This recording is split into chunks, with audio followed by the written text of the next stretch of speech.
ओम शांति।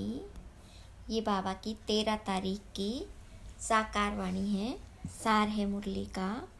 मीठे बच्चे, मनुष्य शरीर की उन्नति का प्रबंध रचते आत्मा की उन्नति व चढ़ती का साधन बाबा ही बताते हैं।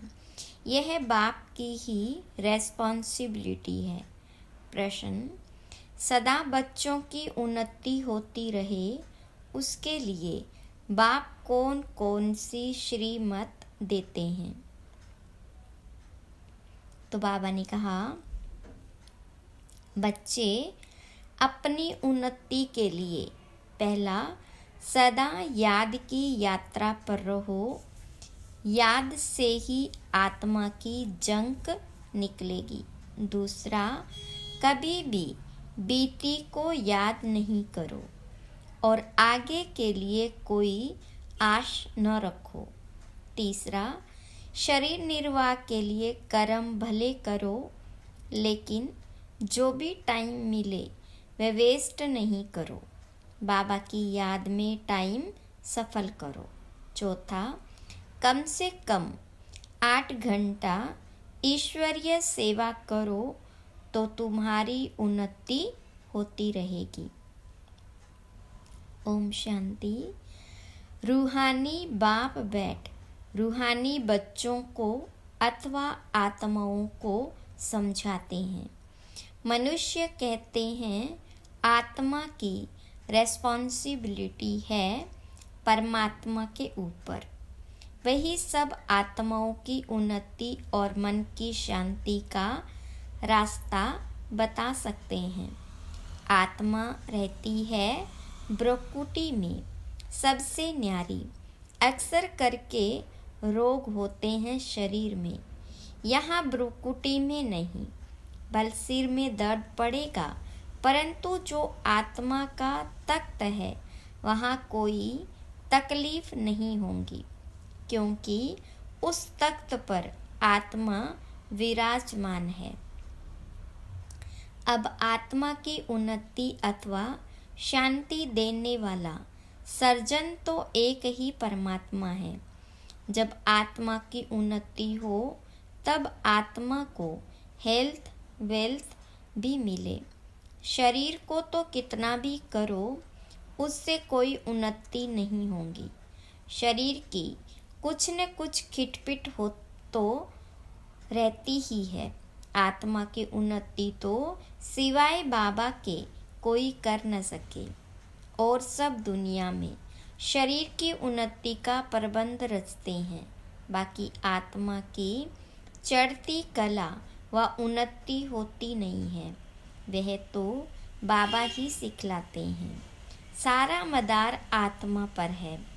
आत्मा ही 16 कला बनती है, फिर आत्मा ही बिल्कुल कला रहित हो जाती है। 16 कलाएं बनती है, फिर कला कम कैसे होती है, यह भी बाबा ही समझाते हैं। बाबा कहते हैं, सतयुग में तुमको बहुत सुख था, आत्मा चढ़ती कला में थी, और सत्संगों में आत्मा की उन्नति कैसे हो यह बात नहीं समझाई जाती है।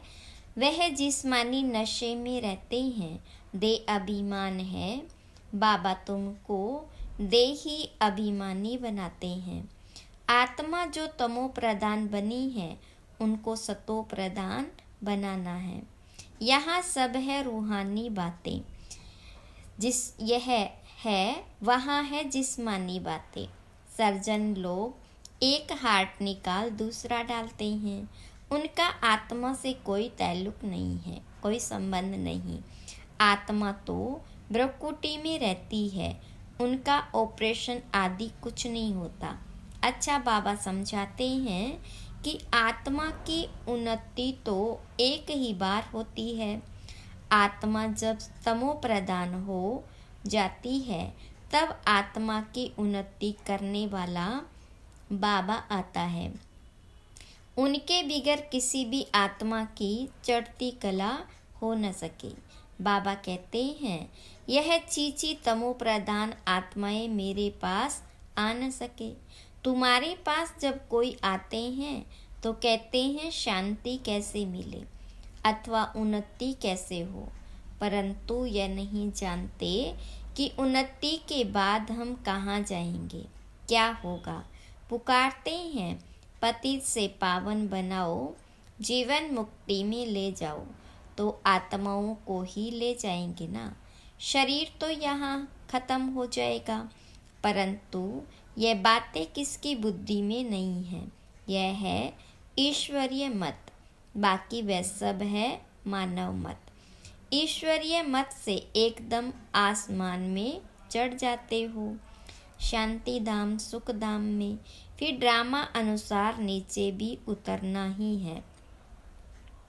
आत्मा की उन्नति के लिए बाबा के सिवाय और कोई सर्जन नहीं। सर्जन फिर तुमको आप समान बनाते हैं। कोई तो बहुतों की उन्नति अच्छी करते हैं, कोई मीडियम, कोई थर्ड और औरों की उन्नति करते हैं। आत्माओं की उन्नति का जवाबदार है ही एक बाप। दुनिया में यह किसको मालूम नहीं है। बाबा कहते इन साधुओं आदि का भी उद्धार करने में आता हूँ। पहले जब आत्मा आती है तो पवित्र ही आती है। अब बाबा आए हैं सबकी उन्नति करने। नंबरवार पुरुषार्थ अनुसार तुम्हारी देखो कितनी उन्नति हो जाती। वहाँ तुमको शरीर भी फर्स्ट क्लास मिलता है। बाबा है ही अविनाशी सर्जन, वही आकर तुम्हारी उन्नति करते हैं तो तुम ऊंच से ऊंच अपने स्वीट होम में चले जाएंगे। वो लोग मून पर जाते हैं। अविनाशी सर्जन तुमको उन्नति प्राप्त कराने के लिए कहते हैं मामेकम याद करो, तो विकर्म विनाश होंगे। बाबा विश्व के बच्चों को लिबरेट करते हैं। जब तुम स्वर्ग में जाएंगे तब और सब शांति धाम में होंगे। बाबा कितना वंडरफुल कार्य करते हैं, कमाल है बाबा की। तब कहते हैं तुम्हारी गत मत तुम ही जानो, आत्मा में ही मत है। आत्मा अलग हो जाए तो मत मिल न सके। ईश्वरीय मत से चढ़ती कला, मानव मत से उतरती कला, यह भी ड्रामा में नोंद है। वो लोग समझते हैं अभी स्वर्ग बन गया है, आगे चलकर मालूम पड़ेगा कि यह नरक है व स्वर्ग है। भाषा के ऊपर कितना हंगामा करते हैं, दुखी है ना। स्वर्ग में दुख होता नहीं, अर्थक्वेक भी नहीं होंगी। अब तुम्हारी दुनिया का विनाश अब पुरानी दुनिया का विनाश होना है, फिर स्वर्ग बन जाएगा। फिर आधा कल्प वह भी गुम हो जाता है। कहते हैं द्वारिका सागर के नीचे चली गई, सोने की चीजें नीचे दब गई है, सो तो जरूर अर्थक्वेक से नीचे जाएगी। समुद्र को थोड़े ही खोद कर निकालेंगे, धरती को खोदते हैं, वहाँ से माल निकालते हैं। बाबा कहते हैं मैं सबका उपकार करता हूँ, मेरा फिर सब अपकार करते हैं, गाली देते हैं। मैं तो अपकारी का भी उपकार करता हूँ, तो मेरी जरूर महिमा होनी चाहिए। भक्ति मार्ग में देखो कितना मान है। तुम बच्चे भी बाबा की कितनी महिमा करते हो। चित्र में 32 गुण दिखाते हैं। अभी तुम भी बाप जैसे गुणवान बन रहे हो तो कितना पुरुषार्थ करना चाहिए। टाइम वेस्ट नहीं करना चाहिए। बहुत हाईएस्ट बाबा पढ़ाते हैं तो रोज़ ज़रूर पढ़ना चाहिए। यह अविनाशी बाबा भी है, टीचर भी है। पिछाड़ी में आने वाले पुरानों से भी तीखे जा सकते हैं। अब सारी दुनिया की उन्नति हो रही है बाप द्वारा। श्री कृष्ण को भी गुणवान बनाने वाला बाप है, सबको देने वाला है, बाकी सब लेते हैं। यह घराना बन रहा है। नंबरवार पुरुषार्थ अनुसार बेहद का बाप देखो कितना मीठा और कितना प्यारा है। ऊंचे ते ऊंचे बाप द्वारा अब उसकी उन्नति हो रही है। बाकी तो सबको सीढ़ी उतरनी है। कमाल है बाबा की, भल खाओ पियो सब कुछ करो, सिर्फ बाबा के गुण गाओ। ऐसे नहीं बाबा की याद में रहने से खाना नहीं खा सकते। रात को फुर्सत बहुत मिलती है, 8 घंटा तो फुर्सत है। बाबा कहते कम से कम 8 घंटा इस गवर्नमेंट की सर्विस करो। जो भी आए उनको आत्मा की उन्नति के लिए रास्ता बताओ। जीवन मुक्ति माना विश्व का मालिक और मुक्ति माना ब्रह्मांड का मालिक। ये समझाना तो सहज है ना, परंतु तकदीर में नहीं है तो तदबीर क्या कर सकेगी। बाबा समझाते हैं कि बाप की याद के सिवाय आत्मा की जंक निकल नहीं सकती। भल ज्ञान सारा दिन सुनाओ, परंतु आत्मा की उन्नति का उपाय याद के सिवाय और कोई नहीं। बाप बच्चों को बहुत प्यार से रोज रोज समझाते हैं, परंतु अपनी उन्नति करते हैं व नहीं करते हैं वह हर एक खुद समझ सकते हैं। यह सिर्फ तुम नहीं सुनते हो, परंतु सब सेंटर्स वाले बच्चे सुनते हैं। यह टेप रखी है, यह भी अपने में आवाज़ भरकर जाती है सर्विस पर। यह बहुत सर्विस देती है। बच्चे समझते हैं शिव बाबा की मुरली हम सुनते हैं, तुम्हारे द्वारा सुनने से इनडायरेक्ट हो जाता है। फिर यहाँ आते हैं डायरेक्ट सुनने के लिए। फिर बाबा ब्रह्मा मुख द्वारा सुनाते हैं अथवा मुख द्वारा ज्ञान अमृत देते हैं। इस समय दुनिया तमो प्रधान हो गई है तो उस पर ज्ञान की वर्षा चाहिए। वह पानी की वर्षा तो बहुत होती है, उस पानी से तो कोई पावन बन नहीं सकता। यह है सारी ज्ञान की बात। बाबा कहते हैं अब जागो, मैं तुमको शांति धाम ले जाता हूँ। आत्मा की उन्नति भी इसमें है, बाकी सब है जिस्मानी बातें, रूहानी बातें सिर्फ तुम ही सुनते हो। पदमपति भाग्यशाली सिर्फ तुम ही बनते हो। बाबा है गरीब निवाज, गरीब ही सुनते हैं। तब बाबा कहते हैं अहिलाओं गणिकाओं को भी समझाओ। सतयुग में ऐसी बातें नहीं होती, वह है बेहद का शिवालय।